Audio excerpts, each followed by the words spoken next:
আসসালামু আলাইকুম। সম্মানিত দর্শকবৃন্দ, বাংলালিন্সের পক্ষ থেকে জানাই সকলকে শুভেচ্ছা ও অভিনন্দন। বাংলালিন্সের নিয়মিত আয়োজনে টকশো অজানা গল্প। টকশো অজানা গল্পের বাংলার শিল্প, সংস্কৃতি, ইতিহাস, ঐতিহ্য নিয়ে না বলা কথাগুলো নিয়েই আমাদের আজকের এই অজানা গল্প। অজানা গল্পের আজকের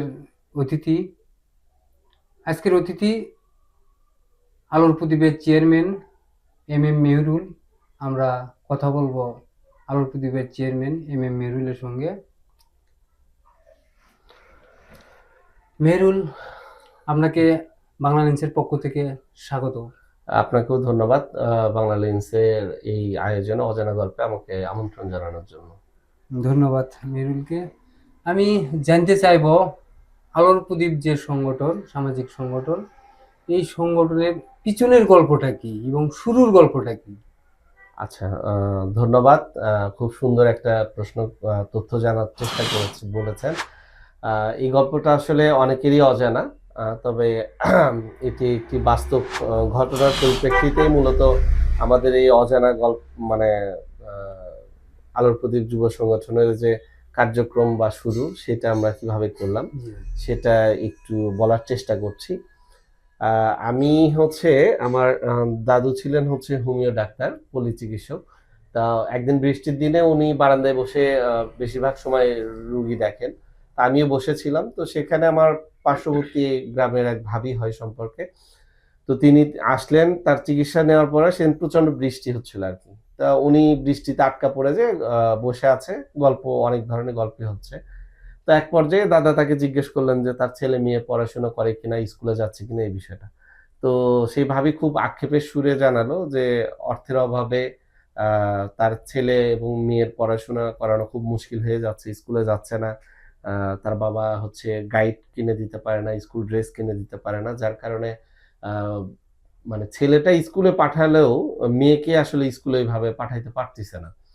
তো তখন আমিও বসেছিলাম পাশে। তো এই বিষয়টা আমার খুব মাথায় আসে আরকি। যে একটা ছেলে মেয়ে, আমরা তো অন্তত যাই হোক পড়াশোনা করতে পারি, স্কুলে যাই, কোনো সমস্যা নাই। অন্তত আর্থিক যে দৈন্যতা, এইটা অন্তত নাই। মানে দরিদ্রতার কারণে আর কি। হ্যাঁ, এইটা অন্তত নাই। তো এই ছেলেমেয়েগুলো, আমার গ্রামের ছেলেমেয়েরা যেতে পারবে না শুধুমাত্র আ গাইড কিনে দিতে পারতিছে না বা খাতা কলম কিনে দিতে পারতিছে না, এইটার জন্যে। তো তখন আমি সেই সময়ে যারা সহপাঠী এবং আমার গ্রামের যারা আমার ইয়ে ছিল যারা, যাদের সঙ্গে আমি ওঠা বসা করতাম। তো তাদের সাথে বিষয়টা আমি ঠিক এইভাবে আলাপ করলাম যে, আমি খোলাখুলি বলছি আরকি, যে অনেকেই ধরেন সিগারেট খাইতো ওই সময়টাতে। এইটা ২০০৮ সালের ঘটনা। তখন আমি সরকারি নাজির আক্তার কলেজের ছাত্র আরকি। তখন সালটা কত হবে? এটা ২০০৮ সাল। 2008 সালে। ৮ সালের ঘটনা। তো আমি তাদেরকে বোঝালাম এরকম যে, ধরো তোমরা তো সিগারেট খাও। তো তখন আসলে ৳২ করে একটা সিগারেট পাওয়া যেত আরকি। তা আমি বললাম যে ৭ দিনে যদি ৳১৪ তোমার সিগারেটের পিছনে যায় দৈনিক, তো সেখান থেকে যদি একদিন একটা সিগারেট কম খাইলা, খেয়ে সেই যে ৳২, ওই ৳২ যদি আমরা জমায়ে এই আমাদের গ্রামের এই ছেলেমেয়েরা যারা এরকম আছে, আ মানে খাতা কলম বা ড্রেসের কারণে স্কুলে যেতে পারতেছে না, তাদের যদি হেল্প করি।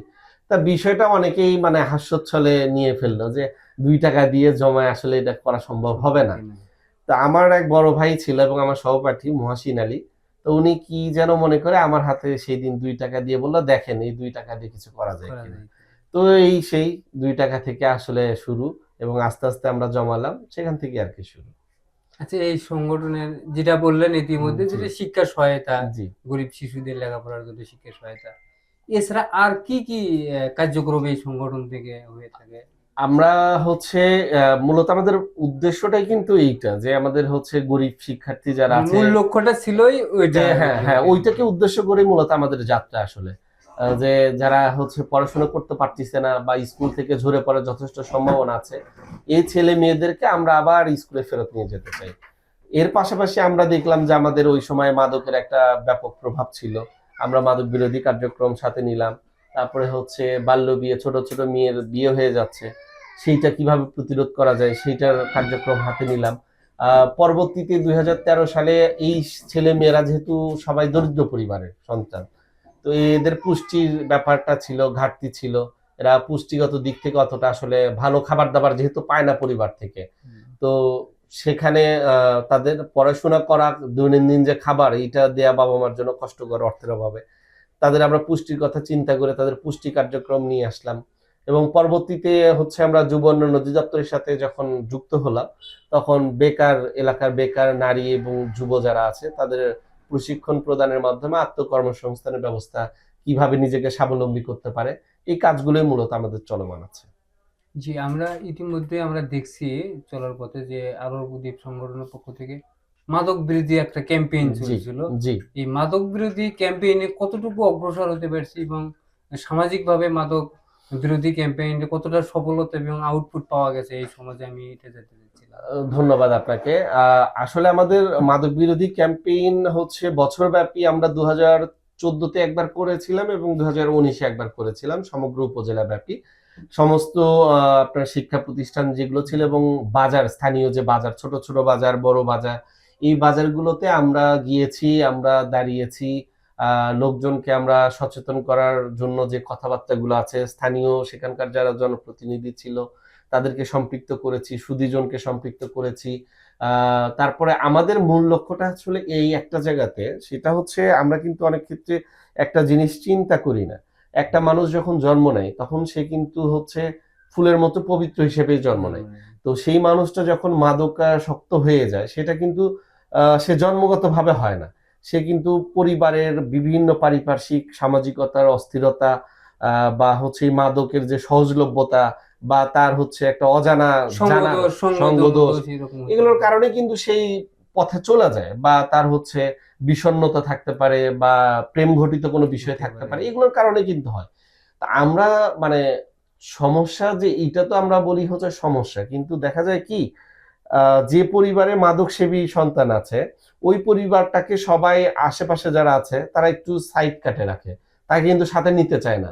আবার যে ছেলেটা একবার ওই লাইনে চলে যায়, একবার মাদক গ্রহণ করা শুরু হয়ে যায়, দেখা গেল ওকেও আর ভালো কোনো সঙ্গ, তারাও সঙ্গ দিতে চায় না, সে চাইলেও সেই সঙ্গটা পায় না।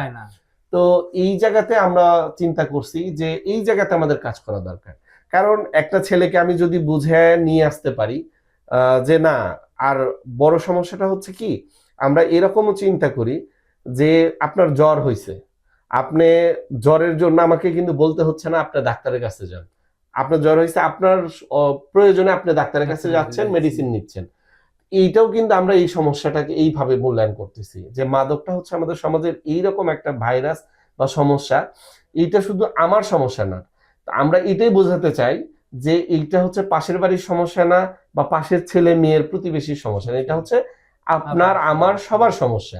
সুতরাং যেহেতু আমাদের সবার সমস্যা, এটা যদি আমরা মানুষকে বুঝাইতে পারি, তাহলে ওই যে ওই রকম জ্বর আসলে যেরকম ডাক্তারের কাছে যায়, তা আমরা যদি সবাইকে বোঝাতে সক্ষম হই যে এটা আমাদের সমস্যা, সমাজের সমস্যা, পাশের বাড়ির সমস্যা না, তাহলে কিন্তু আমরা স্ব উদ্যোগে এটা প্রতিরোধে কাজ করব।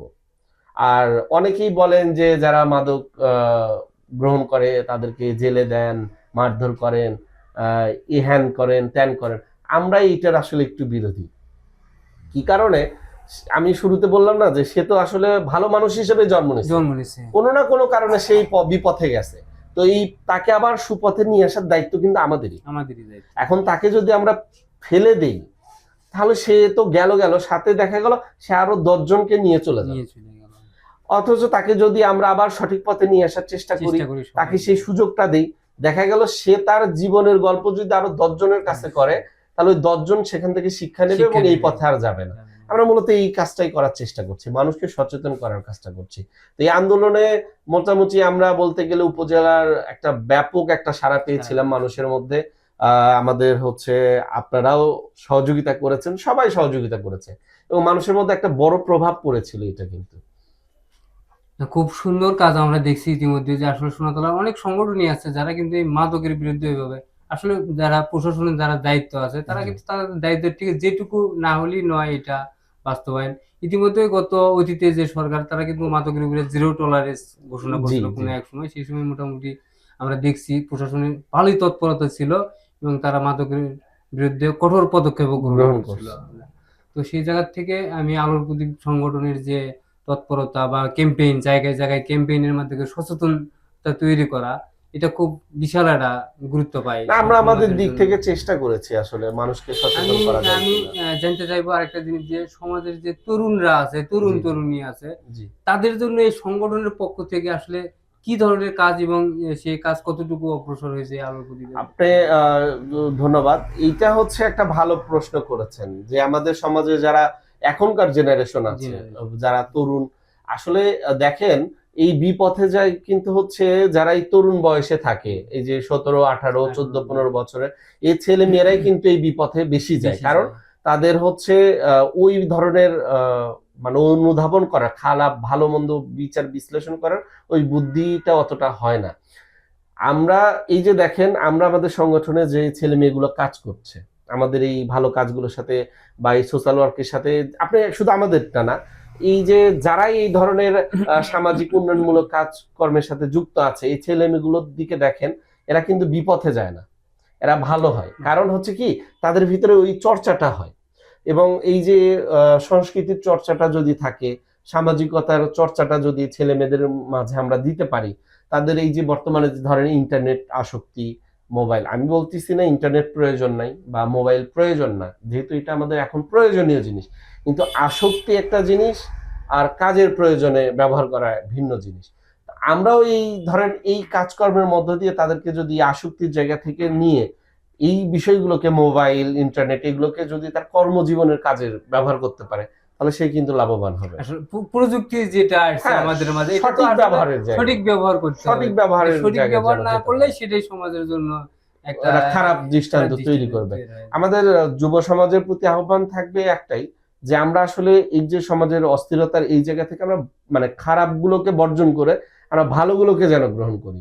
আর আমরা বেশি বেশি করে যে শিল্প সাহিত্য এবং এই সামাজিক কর্মকাণ্ডের মধ্যে যুক্ত থাকলে নিজেরও ভালো লাগে, তৃপ্তি আসে, আত্মতৃপ্তি হয়, এবং সমাজে কিন্তু আলাদা একটা মর্যাদাও পাওয়া যায়, হ্যাঁ। আলাদা একটা মর্যাদা কিন্তু পাওয়া যায়। আলোর প্রদীপের পক্ষ থেকে এদেরকে আলাদাভাবে কোনো ইয়ে ক্যাম্পেইন বা কোনো কিছুর মধ্যে ডেভেলপ করার কোনো হ্যাঁ, আমরা কিন্তু হচ্ছে করছি। আপনি দেখছেন যে আমরা এই যে যুব যারা আছে, নারী, এবং তাদের কিন্তু আমরা নিয়মিত যুব উন্নয়ন অধিদপ্তরের মাধ্যমে বিভিন্ন ট্রেডে, শুধু আমাদের সোনাতলাতে না, আমরা বগুড়াতেও ৩ মাস, ১ মাস, ৬ মাস, আবার হচ্ছে ৭ দিন, এটা বিভিন্ন মেয়াদের তাদের বিভিন্ন ট্রেডে প্রশিক্ষণ দেওয়ার ব্যবস্থা করে দিচ্ছি। আ প্রশিক্ষণ শেষে তারা একটা সরকারি সার্টিফিকেটও পাচ্ছে এবং সম্মানীও পাচ্ছে। সেটা দিয়ে তারা কর্মজীবনে কাজ করতে পারবে। আমরা এ পর্যন্ত অনেকেই কিন্তু বিভিন্ন ট্রেডে প্রশিক্ষণ দিয়ে তারা এখন বর্তমানে কর্মজীবনে প্রবেশ করছে। তো যদি আমরা আমাদের দিক থেকে চেষ্টা করছি যে সমাজের এই তরুণ সমাজকে একত্রিত করে, মানে এই সমাজের যা কিছু ভালো দিক আছে এই ভালো কাজগুলো করার জন্য, তাদের উৎসাহিত করার জন্য এই কাজগুলো কিন্তু আমরা করছি নিয়মিত। সংগঠনে কি দুই একজন সফলতার মুখ দেখছে, এরকম দুই একজন তরুণ বা তরুণী আছে? জি, আমাদের এরকম হচ্ছে আছে। ধরেন আমরা ১ম যে শিক্ষার্থী যাদেরকে নিয়েছিলাম, যাদেরকে নিয়ে শুরু করছিলাম ২ জন। তার ভিতরে একজন কিন্তু তার শিক্ষা জীবন প্রায় শেষের পথে, অর্থাৎ মাস্টার্স কমপ্লিট সে করছে, এবং আরেকজন অলরেডি সে বাংলাদেশ সেনাবাহিনীতে জয়েন করছে। করে সে কর্মজীবনে, আরেকজন আমাদের মেয়ে ছিল রানীপাড়া সরকারি প্রাথমিক বিদ্যালয়ে। ও হচ্ছে কারাতে শিখে এখন বর্তমানে মালয়েশিয়াতে আছে। বেশ, ও হচ্ছে আপনার রৌপ্য বাংলাদেশের হয়ে খেলে রৌপ্য পদকটাও পাইছে। আরেকটা মেয়ে আছে, সে হচ্ছে বর্তমানে মেডিকেলের স্টুডেন্ট। মেডিকেল হ্যাঁ, স্টুডেন্ট মেডিকেলে চান্স পাইছে। তো আমরা কিন্তু হচ্ছে তাদেরকে মানে জাস্ট একটু আগায়ে দিছি। আগে দিছি। আগায়ে দিছি। হয়তোবা তারা ঝরে পড়ে যেত। তাদের পরিবারের যে দৈন্যদশা, তাদের পক্ষে হয়তোবা এই যে আ শিক্ষা জীবন শেষ পিছন করাটা থেকে কঠিন যেটুকু ছিল। পারা যায় একটা হ্যাঁ, আমরা সহযোগিতা ধাক্কা দিছি। পিছন থেকে আমরা একটা ধাক্কা দিছি দেওয়া তাদেরকে যাওয়ার, দিছি। তারা তাদের গতিতেই এবং আগাইছে। উৎসাহটাও দিছি উৎসাহটা আমরা যে আমরা দেওয়ার আছি, চেষ্টা করছি। পিছনে জি, আছি। এইটাই এরকম আরকি। একটা। তো সবকিছু ওভারঅল খুব ভালো লাগলো আসলে। আহ, এই যে আলোর প্রদীপের যে গল্পটা আমি এতক্ষণ শুনলাম, আসলে এই আলোর প্রদীপ আজ ২০০৮ সাল থেকে আজ ২০২৬ সাল ২৬। চলছে, এর মধ্যে কোনো বাধা বিঘ্ন বা পিছন থেকে টেনে ধরার মতো আচ্ছা, কোনো আচ্ছা। গল্প আছে এটা খুব যদি? মজার একটা বিষয়। এটা হচ্ছে বাধা তো আসবেই। আমরা ধরেই নিছি, আমরা যেদিন এই সংগঠনটা শুরু করছি, আমরা জানি যে ভালো কাজে বাধা আসে, এবং আমরা পদে, পদে কয়েক দফা বাধার সম্মুখীন হয়েছি। আ আমরা ২০১৩ সালে আক্রান্ত হয়েছিলাম। আমরা ২০১৮ সালে আক্রান্ত হয়েছিলাম। আমরা আবার এই যে 5 আগস্ট পরবর্তী সময়েও আমরা, আপনারা অনেকেই জানেন এটা, যে আমরা খুবই ব্যাপক মারাত্মকভাবে ক্ষতিগ্রস্ত হয়েছি। আমাদের যে মেয়েদের যে হস্তশিল্পের যে পণ্যগুলো তৈরি করা ছিল, তাদের সেগুলো আমরা দেশের বাহিরে রপ্তানির জন্য সেগুলো নষ্ট করা হয়েছে পুরোটা। আমরা এই ক্ষতিগুলো কাটিয়ে আবার নতুন করে দাঁড়ানোর চেষ্টা করছি। তো আমরা এই বাধাকে আসলে বাধা মনে করি না। আমাদের যারা প্রত্যেকটা সদস্য আছে তারা নীতি এবং আদর্শের জায়গায় আমরা অবিচল আছি, অটল আছি। এই শক্তি নিয়ে এবং সমাজের এই যে ভালো কাজের কারণে মানুষের যে ভালোবাসা, এই ভালোবাসার শক্তি নিয়ে আমরা কিন্তু আবার মাথা উঁচু করে দাঁড়িয়ে সামনে আগায় যাওয়ার পথ চলা শুরু করছি। তো এই বাধা যারা দিচ্ছেন তাদের প্রতিও শুভকামনা। কারণ তারা যদি বাধা না দিতেন আমরা হয়তো বা এই সামনে এই আগায় যাওয়ার এই সাহসটা পেতাম না। তাদের বাধার কারণেই কিন্তু আমাদের এই 17 বছরের অগ্রগতি এবং শক্তি সঞ্চালন ওখান থেকেই। কারণ যখন বাধা আসছে আমরা হয়তোবা বিচ্ছিন্ন ছিলাম, তখন আমরা সবাই সবাইকে জোরে ধরছি, ঐক্যবদ্ধতা আমাদের ভিতরে চলে আসছে, শক্তি আমাদের আরো বৃদ্ধি পাইছে এবং আগায় গেছে। এটা তো শুনলাম বাধার গল্প। সবচেয়ে উৎসাহ যোগাচ্ছে এবং সহযোগিতা করছে এমন কোন ব্যক্তি যারা আড়ালে আছে এই সংগঠনের? এইটা তো অবশ্যই আছে, কারণ কারো না কারো উৎসাহ উদ্দীপনা ছাড়া তো সংগঠন আসলে আগানো মুশকিল, এত বাধা পেরিয়ে। তার মধ্যে হচ্ছে আমাদের মানে বিশেষ করে নাম বলাটা আসলে মনে হয় খুব একটু ইয়ে হয়ে যাবে। অনেকেই সমাজের অনেকেই আমাদেরকে সহযোগিতা করছেন এবং এখনো করে যাচ্ছেন। কোন সংগঠন বা প্রতিষ্ঠান সহযোগিতার? সোনাতলায় স্থানীয়ভাবে অনেক প্রতিষ্ঠানই হাত বাড়ায়। শিক্ষা প্রতিষ্ঠান যেগুলো আছে, বিশেষ করে আমি শুরুর দিকে বলি, আমাদের শুরুতে আমাদের সোনাতলা সদর ইউনিয়নের কাজী অফিস সেই সময় আমাদেরকে অফিসটা দিয়েছিল ব্যবহার করার জন্য। আমলিতলা সরকারি প্রাথমিক বিদ্যালয় সেই সময় আমাদেরকে বিভিন্ন মিটিং এবং কর্মসূচিগুলো পালন করার সুযোগ সুবিধাগুলো তারা দিয়েছিল। পরবর্তীতে সরকারি নাজির আক্তার কলেজ থেকে সোনাতলা অনেক শিক্ষা প্রতিষ্ঠান দিয়েছে। তারপরে হচ্ছে আমি আরো কৃতজ্ঞতাই জানাই, যেহেতু প্রতিষ্ঠান বললেন, আমাদের সোনাতলা প্রেস ক্লাবও কিন্তু আমাদেরকে যথেষ্ট হেল্প করেছে আমাদের এই ভালো কাজের সংবাদগুলো সারা দেশব্যাপী ছড়ায় দেওয়ার ক্ষেত্রে।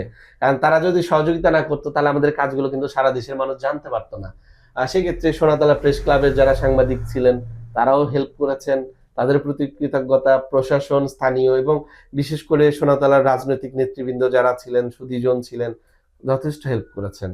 এবং আমাদের কিন্তু আরেকটা জিনিস হচ্ছে আমাদের জামিল আক্তার বিনু আপা এবং তার হচ্ছে বড় ভাই সৈয়দ আক্তার কামাল আমাদের একটা প্রকল্প কিন্তু তিনি চালাচ্ছেন। এবং ওই সময় আমাদের শুরুতে একটা জিনিস যখন আমরা শুরু করি তখন আমরা কাউকেই পাচ্ছিলাম না মানে আমাদের এই কাজে সহযোগিতার জন্য। সেই সময় আমার শ্রদ্ধেয় স্যার বাহারউদ্দিন, তিনি হচ্ছে ওই সময় প্রথম কোনো কিছু না ভেবে আমাদের অনুষ্ঠানে গেস্ট হিসেবে আসার মতামত দেয় এবং তাকে হাত দিয়ে কিন্তু আমরা শুরু করতে পারছি। এবং আমাদের হচ্ছে দেখেন আমাদের আরেকজন সরকারি নাজির আক্তার কলেজের ওই সময় বাংলার প্রভাষক আব্দুর রাজ্জাক স্যার ছিলেন, উনি ওই সময় যদি হালটা না ধরায় হাতে কলমে না দেখায় দিতেন তাহলে হয়তো বা এত দূর এই কার্যক্রমে এইভাবে পরিচয়। এখনো উনি আমাদের হাতে কলমে দেখায় দেন, আমরা সেই অনুযায়ী ওনার পরামর্শ অনুযায়ী আমরা কাজ বাস্তবায়ন করি আর কি। তো এই সার্বিক আসলে অনেকের নাম বলা যায়, কিন্তু আমি বলতে গেলে অনেকের নাম হয়তো বাদ পড়ে যাবে, তিনি মন খারাপ করবেন। না ঠিক আছে, তো কিছু বলার দরকার নেই। আর আমরাও প্রায় অনুষ্ঠানের শেষ দিকে চলে আসছি আমাদের অজানার গল্পের। আমরা তৃণমূল থেকে আসলে ঘটে যাওয়ার যে অজানা গল্পগুলো আমরা জানি না, জানানোর চেষ্টা করব। আমি আরেকটা জিনিস জানতে চাইবো শেষে, সেটা হলো কি যে আসলে এই আলোর প্রদীপের লক্ষ্য উদ্দেশ্যটা কি এবং আমরা কোন জায়গায় যা পৌঁছার উদ্দেশ্য নিয়ে আমরা এটা আমি জানতে চাই। জি, আমাদের আলো প্রদীপের মূল লক্ষ্য এবং উদ্দেশ্যটাই হচ্ছে আমরা নিজেরা ভালো থাকা, সমাজকে ভালো রাখা এবং আমাদের প্রত্যেকটা মানুষ যেন ভালো থাকে, আমাদের সাথে যারা যুক্ত আছে তারা যেন সমাজের একটা ওই জায়গাতে যায় এবং আমরা যেন সমাজের চিন্তা চেতনার জায়গাটা ঠিক ওই জায়গাতে নিয়ে যেতে পারি যেখান থেকে আসলে মানুষের ভালো বই কি খারাপ কোনো কিছু না হয়, মানুষ যেন খারাপ চিন্তা থেকে মুক্ত থাকে, ভালো চিন্তাগুলো করে, এই জায়গাটাতে আসলে আমরা নিয়ে যেতে চাই। আর আমরা শুরু থেকেই ঘোষণা দিছি আমরা আলোর প্রদীপকে শুধুমাত্র আমাদের আঞ্চলিকতার মধ্যে না, আমরা সারা দেশব্যাপী আমাদের কার্যক্রম বিস্তার করতে পেরেছি, পরিচিতিটাও হয়েছে ওইভাবে। আমরা এটাকে জাতীয় পর্যায়ে একটা প্রতিষ্ঠান হিসেবে দাঁড় করাইতে চাই এবং 2 টাকা দিয়ে যে একটা ভালো কাজ শুরু করা সম্ভব এই দৃষ্টান্ত আমরা সমাজে উপস্থাপন করতে চাই। জি, ধন্যবাদ আপনাকে।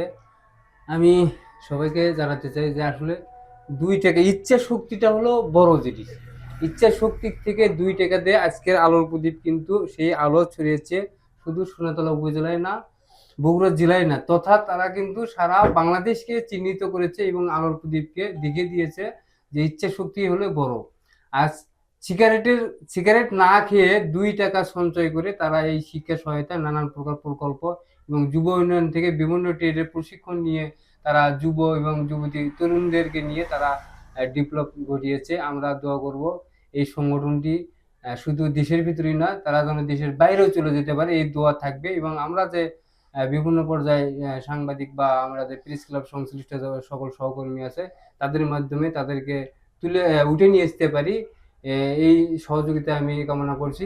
শুধু আমি একা না, আমাদের যারা সহকর্মী আছে সবাই মিলে যেন আমরা তাকে সহযোগিতা করতে পারি। আসলে এই ছোট ছোট ইয়ের থেকে কিন্তু বড় দিকে যাওয়া যায়। তারা ইতিমধ্যেই একেবারেই ছোট্ট পরিসরে শুরু করেছিল, এখন কিন্তু তারা সোনাতলায় এসে কিন্তু যে কেউকে বললে যে আলোর প্রদীপ সংগঠনটা কোথায়, তারা কিন্তু এক বাক্যে বলে দিতে পারে যে কাবিরপুরে আলোর প্রদীপ সংগঠন আছে। আর তার আলোর তীক্ষ্ণতাই কিন্তু আমরা সবাই জানতে পারি যে আলোর প্রদীপ সংগঠন সোনাতলায় আছে। আমরা সবাইকে আহ্বান জানাবো যে আলোর প্রদীপকে একটা উদাহরণ হিসেবে নিয়ে আমরা সমাজে আরো কিছু কিছু জায়গায় যেগুলো আছে বঞ্চিত লোক আছে সেখানেও যেন এরকম সংগঠন করলে তারাও এই সমাজের পিছিয়ে পড়া লোকদের সহযোগিতায় আসতে পারে। এখান থেকে তারা কিন্তু শিক্ষাও নিতে পারে, শিক্ষা নিয়ে তারা আগামীর পথ চলতে পারে। তো আমি ইতিমধ্যেই বাংলাদেশের নিয়মিত আয়োজন টক শো অজানা গল্পের আজকের যে অতিথি ছিল আলোর প্রদীপের চেয়ারম্যান MM মেহেরুল ইসলাম, তাকে ধন্যবাদ দিয়ে আমি আমার প্রোগ্রাম শেষ করব। আমাদের এই বাংলালিন্স অনলাইন নিউজ পোর্টাল এবং ইউটিউব চ্যানেলও আছে আমাদের বাংলালিন্স, আপনারা সেখানে দেখতে পারবেন আমাদের এই প্রোগ্রামটি এবং নিয়মিত প্রোগ্রাম। এছাড়া আপনাদের যদি কারো থেকে থাকে এরকম সংগঠন, অজানা গল্পের কোনো ব্যক্তি বা প্রতিষ্ঠান যারা সমাজের জন্য নিঃস্বার্থভাবে কাজ করে যাচ্ছে, আমাকে লগ দিবেন। আমি সবাইকে আমার এই বাংলালিন্স আঞ্চলিক কার্যালয়ে তাকে আমি দাওয়াত করব এবং তাকে নিয়ে আমি প্রোগ্রাম করব। তার এই অজানা গল্পটাকে আমি ছড়িয়ে দিতে চাই আমার বাংলালিন্সের মাধ্যমে। এ পর্যন্ত সবাই ভালো থাকবেন, সুস্থ থাকবেন। ধন্যবাদ সকলকেই। আসসালামু আলাইকুম।